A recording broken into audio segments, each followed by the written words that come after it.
Hello students, welcome back to our YouTube channel. Students, आज हम करने वाले हैं कोऑर्डिनेट ज्योमेट्री चैप्टर का सेकेंड एक्सरसाइज 7.2। उससे पहले एक कॉन्सेप्ट आप सीखेंगे, क्या? Section formula. तो स्टार्ट करते हैं। सेक्शन फॉर्मूला हम सीखने जा रहे हैं।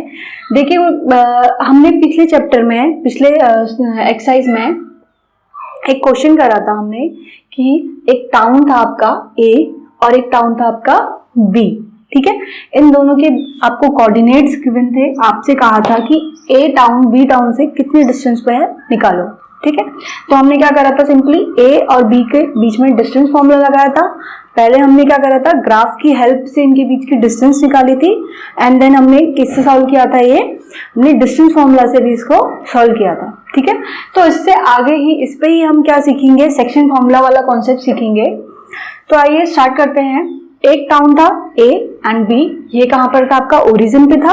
ये कहां पर था आपका 36,15 इसके कोऑर्डिनेट थे। ठीक है, तो इसका मतलब ये आपका यहाँ 36 चला है और ऊपर को y एक्सिस में 15 चला है। ठीक, तो यहाँ कहीं पे ये है।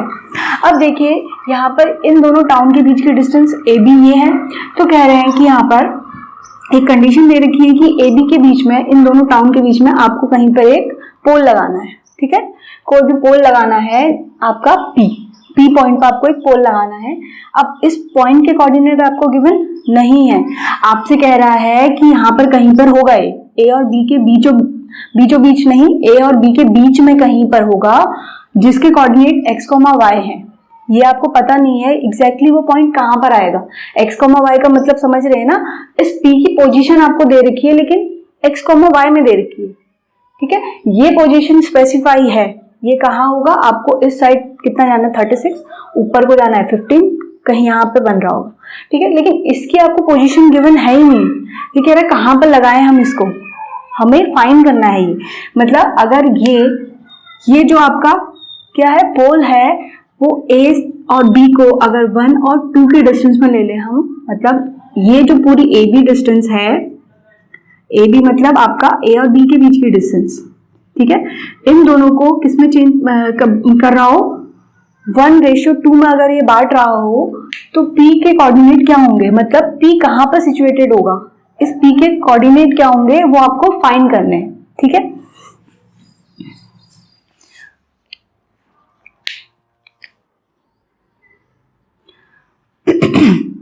एक परपेंडिकुलर यहां से यहां डाला। ठीक है, ए बी सी डी इसको मान लेते हैं, इसको मान लेते हैं ई। ठीक, अब देखिए यहां पर आपके दो ट्राइंगल बन रहे हैं। एक बन रहा है ए पी डी, एक ट्राइंगल आपका बन रहा है ए पी डी, ए पी डी बन रहा है। ठीक है, ये वाला ट्राइंगल। फिर उसके बाद देखिए पी बी ई, एक और ट्राइंगल बन रहा है, ट्राइंगल पी बी ई, ये वाला ट्राइंगल। ठीक है, तो देखिए इस वाले ट्राइंगल में पिछले चैप्टर में आपने पढ़ा होगा क्या, सिमिलैरिटी ऑफ ट्राइंगल्स हम पिछले चैप्टर में पढ़ा होगा आपने। तो इसमें देखिए ये वाला ट्राइंगल और ये वाला ट्राइंगल आपका क्या है, सिमिलर है। सिमिलर कैसे है, एंगल और एंगल क्राइटेरिया से। ठीक है, तो अब देखिए ये और ये ट्राइंगल आपका सिमिलर है। तो सिमिलर ट्राइंगल में क्या होता है आपके, सिमिलर ट्राइंगल में होता है आपके कि जो करस्पॉन्डिंग साइड्स होती हैं वो क्या होती हैं, इक्वल रेशियो में होती हैं। ठीक है, जो आपके सिमिलर ट्राइंगल्स होते हैं उनकी करस्पॉन्डिंग साइड्स क्या होती हैं आपकी, इक्वल रेशियो में होती हैं। तो अगर आप इन दोनों ट्राइंगल्स में लेंगे, किसमें, in triangle A P D and triangle P B ई,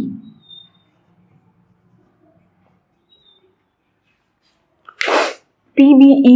देखिए अगर मैं कहूं ये आपकी साइड है कौन सी, AD, और ये कौन सी है आपकी, PE। ठीक है, AD की करस्पॉन्डिंग कौन सी होगी आपकी, AD अपॉन PE इक्वल, ये आपका क्या है, AP है, और इसके करस्पॉन्डिंग साइड कौन सी होगी आपकी, PP। ठीक है, ऐसे दो ट्राइंगल बन रहे हैं ना, ये बन रहा है और एक ये बन रहा है, ये है ए पी डी और ये है पी बी और ये ई, ठीक है। तो ये दो ट्राइंगल्स में आपने करस्पॉन्डिंग साइड ले रखी है, इसके करस्पॉन्डिंग ये, इसके करस्पॉन्डिंग ये, ठीक है। वही चीज यहाँ पे लिखी हुई है, ठीक। तो अगर AD की वैल्यू अगर हम यहां से निकालें तो कितनी आएगी AD की वैल्यू? ये देखिए, ये क्या दे रखा है आपको, इसके कोऑर्डिनेट x, y है, इसका मतलब ये x में, ये x एक्सिस में कितना गया है, x चला होगा, ये यहां से यहां पर आया है, x में यहां से यहां पर आया है, इसका मतलब ये जो डिस्टेंस है A से D की वो क्या होगी आपकी x होगी, क्योंकि अननोन है, x क्या है, अननोन है ना, आपको पता नहीं है, 2 3 5 6 कुछ भी हो सकता है, ठीक। तो यहां से A से D तक चला है ना, P में पहुंचने के लिए पहले कहां से चले आप, A से चले D तक का x एक्सिस में, ठीक है। तो इसका मतलब x, जैसे यहाँ पर 36 है ना, इसका मतलब A से लेकर C तक की डिस्टेंस कितनी होगी, 36 होगी। x एक्सिस में कितना चला है, ये 36 चला है। ऐसे ही जो P कोऑर्डिनेट, जो P पॉइंट है आपका, उसका x कोऑर्डिनेट क्या है, x है, तो इसका मतलब वो x एक्सिस में कितना चला है, x चला है। तो इसका मतलब AD की वैल्यू कितनी होगी आपकी, AD की वैल्यू कितनी होगी आपकी, x होगी। ऐसे ही PE की वैल्यू देखते हैं हम, PE कहाँ है आपका, PE, ठीक। तो मतलब आपको निकालनी है ये डिस्टेंस मतलब आपको क्या निकालनी है, DC, जो आपकी PE है वही आपकी DC भी होगी, ठीक है। अब देखिए A से लेकर C तक कितनी है आपकी, A से लेकर C तक कितनी है आपकी, ये डिस्टेंस कितनी है आपकी, ये है आपकी कितनी, जितना आपका B चला है, ये पूरी डिस्टेंस आपकी है 36, ठीक है। ये पूरी 36 हो गई, ये x हो गई, तो बची हुई कितनी होगी, 36 माइनस x, ठीक है। ये पूरी 36 थी, ये वाला हिस्सा इसका x है, तो ये बचा हुआ हिस्सा क्या होगा, टोटल में से आप x का क्या कर देंगे, हटा देंगे, तो यही तो बचेगा, ठीक है। तो ये हिस्सा हो जाएगा आपका कितना, 36 माइनस x। ये जो 36 है वो A से लेकर C तक है, A से लेकर C तक है आपका 36, ठीक। अब देखिए आगे आपको वैल्यू मिल गई, AP की वैल्यू आपकी कितनी है, किस रेशो में बांट रहा है, 1 और 2, तो AP की वैल्यू आपकी कितनी हो जाएगी, 1, और इसकी वैल्यू हो जाएगी आपकी कितनी, PB की 2, ठीक है।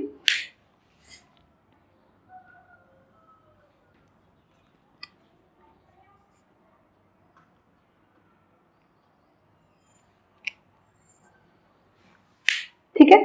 अब देखिए इन दोनों ट्राइंगल में अभी हमने कौन सी साइड ली थी, हमने साइड ली थी ये और ये और ये। इसी तरह से आपकी ये वाली साइड जो है वो भी तो सिमिलर ट्राइंगल की साइड है, ये भी तो आपकी करस्पॉन्डिंग साइड से दोनों सिमिलर ट्राइंगल की, तो ये भी क्या होंगी आपकी आपस में, क्या होंगी आपस में, इक्वल रेशियो में होंगी, ठीक है। तो ये वाली साइड PD अपॉन PD हो गया, ठीक है, अपॉन क्या, DE equal to AP upon PB। अब PD की वैल्यू कैसे निकालेंगे आप, देखिए ये पॉइंट क्या आपका P है, ठीक है।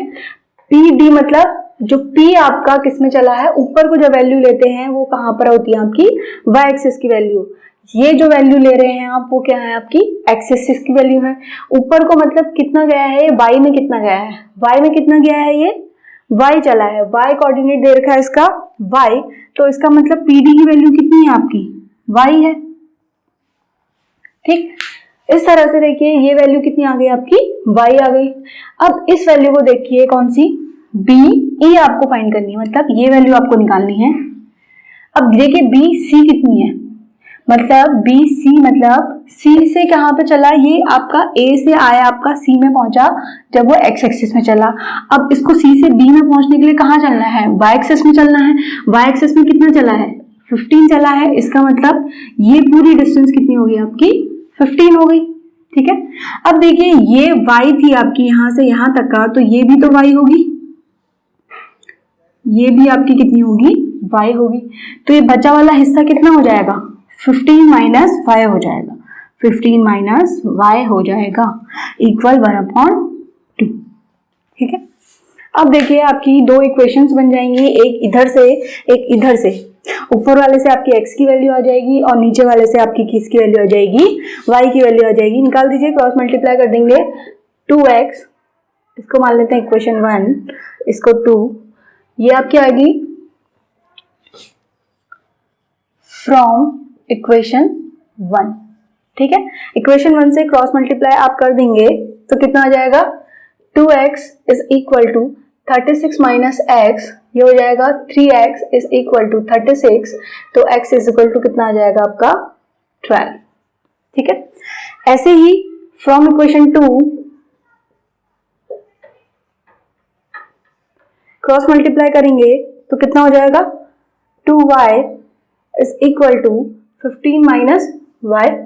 ठीक है, ये ऐड हो जाएंगे, 3y is equal to 15 is implies that y की वैल्यू आ गई आपकी, सॉरी 5 आ गई। ठीक है, तो अब देखिए जो आपका p था x, y था उसका कोऑर्डिनेट, अभी हमने x की भी वैल्यू निकाल दी, y की भी वैल्यू निकाल दी। इसका मतलब हमने क्या फाइंड कर दिया, हमने ये कोऑर्डिनेट फाइंड कर दिए जो कि कितने आ रहे हैं आपके, कितने आ रहे हैं 12,5। इसका मतलब ये जो P पॉइंट है वो कौन सी पोजीशन पे है, 12,5 पे। मतलब x एक्सिस में वो कितना चला, 12 चला, y एक्सिस में 5 चला। ठीक है, मतलब ये पॉइंट कहां पर होना चाहिए, 12/12,5 पे होना चाहिए, ताकि ये क्या आ जाए, 1:2 आ जाए। ठीक है, अगर यहाँ पर रेशियो आप चेंज करेंगे तो ये वैल्यू क्या हो जाएगी, चेंज हो जाएगी। मतलब यहाँ को अगर आप खिसकाएंगे, p को यहाँ पे रखते हैं, p को यहाँ पे रखते हैं, p को यहाँ पे रखते हैं, तो ये वैल्यू आपकी क्या हो जाएगी, चेंज हो जाएगी। ठीक है, इससे आगे अभी हमने ये क्या करा है, हमने करा है ग्राफ की हेल्प से। अब इससे आगे इस कैलकुलेशन को इजी करने के लिए, इतना आपको दिमाग ना लगाना पड़े, तो एक फॉर्मूला बना दिया गया है। जैसे आपका डिस्टेंस फॉर्मूला था वैसे ही आपका क्या कर जाएगा, इसको समराइज करके एक फॉर्मूला बना दिया गया है। उस फॉर्मूले को आप याद कर लेंगे, उसको लगाएंगे। लेकिन ये कॉन्सेप्ट भी आपको आना चाहिए। ये कॉन्सेप्ट आप क्या कर सकते हैं, इससे अगर आपको फॉर्मूला याद नहीं है तो बेसिक मेथड से अभी आप क्या कर सकते हैं, क्वेश्चंस को सॉल्व कर सकते हैं। ठीक है, ओके स्टूडेंट्स, नेक्स्ट हम सीखने जा रहे हैं, सेक्शन फॉर्मूला तो हम कर ही रहे हैं, नेक्स्ट हम सीखने जा रहे हैं कि फॉर्मूला आया कहाँ से। ठीक है, जो पिछला क्वेश्चन था उसमें हमने क्या कर दिया था, स्पेसिफाई कर दिया था, हमने जनरल केस नहीं लिया था। हमने कहा था कि ये मान लेते हैं कितना है, 1 है, ये 2 है, इसके कुछ कोऑर्डिनेट मान लिए थे, क्या था, ओरिजिन पर रख दिया था इसको, तो ऑटोमेटिकली 0,0। इसके कोऑर्डिनेट कुछ मान लिए थे b के। ठीक है, और p हमने वहां से फाइंड कर लिया था। ठीक, लेकिन अब हम मान रहे हैं एक जनरल केस। जनरल केस मतलब आपका कोई भी स्पेसिफिक पॉइंट नहीं दे रखा है कि यहाँ पे कहाँ पे सिचुएटेड है।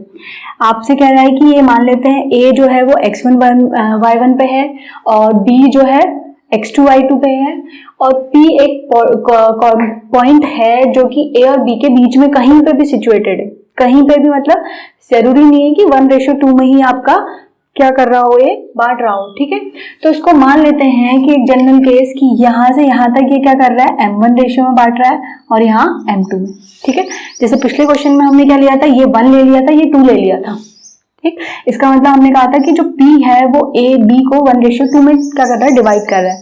लेकिन यहाँ एक जनरल फॉर्म लेंगे हम, इसको मान लेते हैं m1, मतलब a से p तक की डिस्टेंस को हमने माना है क्या, हमने माना है AP को माना है हमने क्या, M1, और ऐसे ही हमने PB को मान लिया है क्या, M2। ठीक, जो पिछले क्वेश्चन में हमने लिए थे 1 और 2। ठीक, आगे प्रोसीड करते हैं पिछले क्वेश्चन की तरह ही। ठीक, हमने देखो यहाँ पे क्या लिया था, पिछले बार 2 ट्राइंगल्स लिए थे, उनको सिमिलर प्रूफ किया था, तो उसके बाद सिमिलरिटी का क्राइटेरिया हमने लगाया था। यहाँ पे देखिए एक ट्रायंगल ये बन रहा है APQ, ये रेड वाला। ठीक है, APQ एक ट्रायंगल बन रहा है। इन ट्रायंगल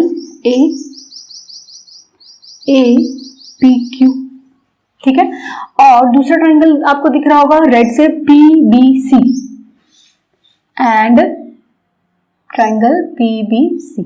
ठीक है, दे आर सिमिलर। तो सिमिलरिटी का क्या होता है क्राइटेरिया कि आप दो अगर ट्रायंगल सिमिलर हैं तो उनके करस्पॉन्डिंग साइड्स क्या होंगी, इक्वल रेशियो में होंगी। तो करस्पॉन्डिंग साइड जैसे आप क्या ले लेंगे, AQ। ए क्यू के करस्पॉन्डिंग कौन सी हो जाएगी आपकी, पीसी हो जाएगी, ठीक है। पीसी इक्वल होगी किसके, एपी अपॉन पीबी के, एपी अपॉन पीबी के, ठीक। ऐसे ही आपने क्या लेनी है, दूसरी साइड लेनी है इस ट्रायंगल की, क्या होगी, क्यू होगी, पी क्यू, और इसके करस्पॉन्डिंग कौन सी है, बीसी है। दोनों इक्वल हो जाएंगे एपी अपॉन पीबी, ठीक है। अब देखिए यहां पर वैल्यू, पिछले क्वेश्चन में तो आपको वैल्यूज गिवन थी, आपने ग्राफ की हेल्प से इनकी वैल्यूज फाइंड कर ली थी। अब देखिए आपको ए क्यू पी सी कुछ भी नहीं पता है, आपको वैल्यू निकालनी पड़ेगी, ठीक है। अब यहाँ पे ग्राफ में देखते हैं, यहाँ पे ग्राफ से वैल्यू निकालना जिसको आ गया उसको बहुत ही आसान पड़ेगा, ठीक है। जैसे ए क्यू आपको फाइंड करना है, ए क्यू मतलब क्या, आर एस, ए क्यू मतलब आर एस, जितना आर एस होगा उतना ही ए क्यू भी होगा। ए क्यू इज इक्वल टू क्या, आर एस।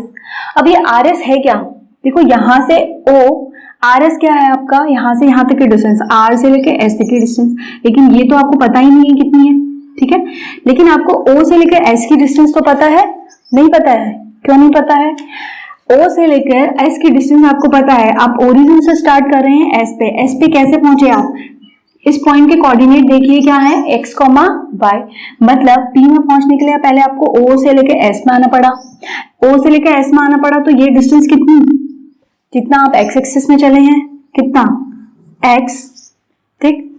अब देखिए O से लेकर S तक आने में आपको x डिस्टेंस लगी है, लेकिन आपको OS डिस्टेंस नहीं चाहिए, आपको क्या चाहिए, ये RS चाहिए। अब यहां पर देखिए आपको A से O पे आना है, सॉरी O से R पे आना है, तो A के कोऑर्डिनेट देखिए क्या है, x1 y1, ठीक है। x1 y1 है, इसका मतलब O पे जाने के लिए आपको क्या करना पड़ा, पहले O से लेकर R तक आए, ठीक है, फिर R से A पे, ठीक। O से R तक की डिस्टेंस कितनी है, मतलब आप x एक्सिस में जितना चले हैं, A में पहुंचने के लिए आप x एक्सिस में कितना चले हैं, x1 चले हैं, तो ये डिस्टेंस कितनी है आपकी, x1 है। तो आप निकाल सकते हैं यहां से आर एस कितना आ जाएगा, आर एस कितनी हो गई आपकी, x माइनस x1, ठीक है। इसका मतलब आर एस ये आ गई, तो इसका मतलब ए क्यू आपको कितना मिल गया, x माइनस x1, ठीक है। आपका क्या फाइंड हो गया, ए क्यू फाइंड हो गया। अब आपको क्या निकालना है, पीसी निकालना है।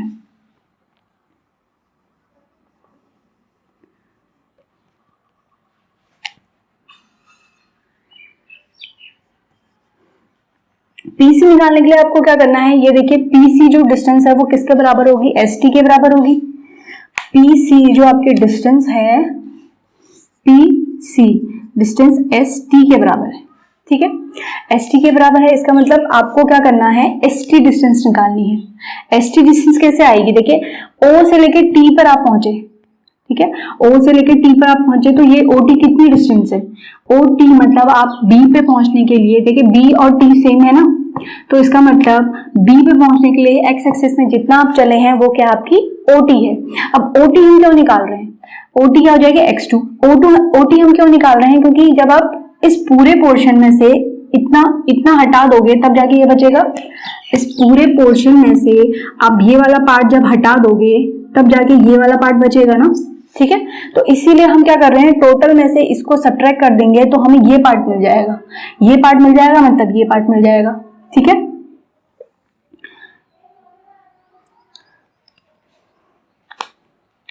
तो इसका मतलब आपको क्या चाहिए, पीसी चाहिए, एस टी चाहिए। एस टी कितना आ जाएगा, जब आप क्या करोगे ओ टी में से माइनस करोगे कितना, ओ एस। अब ओ टी कितना है, ओ टी तो उतना ही है ना जितना आप बी में एक्स एक्सिस में चले हैं, तो ओ टी आपका है x2 और ओ एस कितना है बता दीजिए। ओ एस आपको पता है कितना है, ओ एस मतलब आप पी पे पहुंचने के लिए एक्स एक्सिस में जितना चले हैं, कितना चले हैं, x चले हैं, तो क्या हो जाएगा माइनस x, ठीक है। तो इस तरह से आपकी किसकी वैल्यू आ गई, यहाँ पर वैल्यू आ गई है एस टी मतलब पीसी की वैल्यू आ गई है, ठीक है। ये आपकी मिल गई आपको ए क्यू की वैल्यू, ये मिल गई आपको किसकी, पीसी की वैल्यू, ठीक।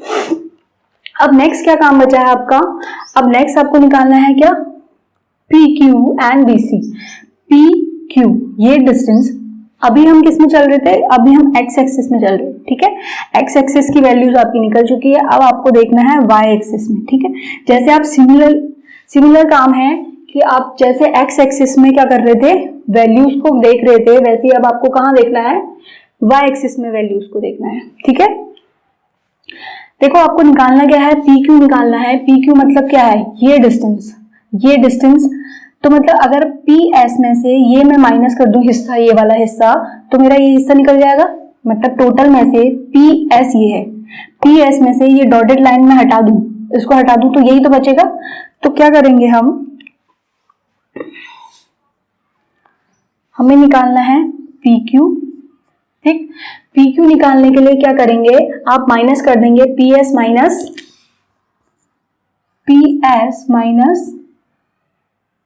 Q S. अब पी एस कितना है, ये डिस्टेंस क्या दिखा रहा है आपको, पी पॉइंट पे पहुंचना है ना आपको, ये डिस्टेंस मतलब एस से पी पे पहुंच रहे हो। पहले ओ से एस में आए, कितना चले, एक्स चले, एस से पी में चलने के लिए वाई चले, तो मतलब पी एस जो है वो कितनी है, वाई है। और क्यू एस देखो कितनी है, क्यू एस देखो ए के इसमें सीध में आ रहा है ना ये, इसका मतलब ये अगर y1 है तो ये भी कितना हो जाएगा, y1 हो जाएगा। तो y minus y1, P Q की वैल्यू आ गई आपकी y माइनस y1।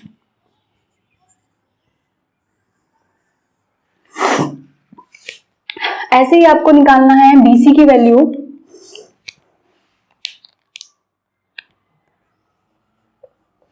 BC की वैल्यू कितनी आ जाएगी, BC की वैल्यू देखते हैं, BT, ये पूरा है BT, ठीक है। इसका मतलब B में पहुंचने के लिए आप कितना चले हैं, B में पहुंचने के लिए आप O से T में आए मतलब x2 चले, फिर T से कहां गए, B में गए मतलब y2 चले, ठीक है। तो कितना चले हैं, BT मतलब कितना है आपका y2 माइनस, इसमें से जब मैं CT हटा दूंगी, CT मतलब क्या, जितना आप P में पहुंचने के लिए चले हैं उतना ही C में पहुंचने के लिए भी चलेंगे। तो P एंड C कितना, y, तो कितना हटाना पड़ेगा, इसमें से y हटाना पड़ेगा, ठीक है। अब देखिए आपको वैल्यूज मिल गई हैं, इन दोनों की भी वैल्यूज अगर हम पुट कर देंगे तो आगे देखते हैं क्या होता है, ठीक है। ए क्यू की वैल्यू है x minus x1 upon PC की वैल्यू कितनी है आपकी x2 माइनस x। अब इक्वल में क्या रखेंगे, AP और PB। AP इसका मतलब हमने क्या माना था, इसको M1 माना था, इसको क्या माना था, M2 माना था, M1 अपॉन M2। वैल्यू रख दीजिए PQ की y minus y1 upon y2 minus y is equal to कितना, M1 अपॉन M2, ठीक।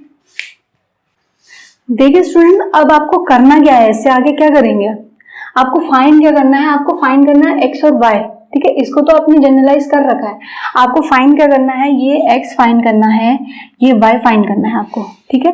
तो क्या करते हैं, क्रॉस मल्टीप्लिकेशन कर लेते हैं, इक्वेशन 1 मान लीजिए इसको इक्वेशन 2 मान लीजिए, ठीक है।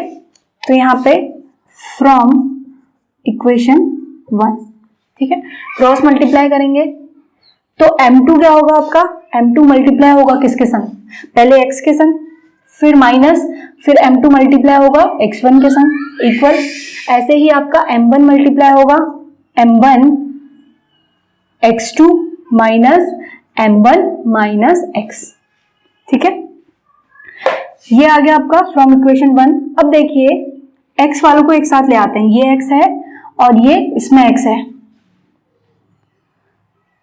M1x, ठीक है। ये दोनों इधर ले आते हैं, M2x, ये प्लस का हो जाएगा M1x, और इधर जो बचा है वो बचा है M1x2, और इसको इधर ले जाएंगे तो ये बचेगा प्लस M2x1, ठीक है।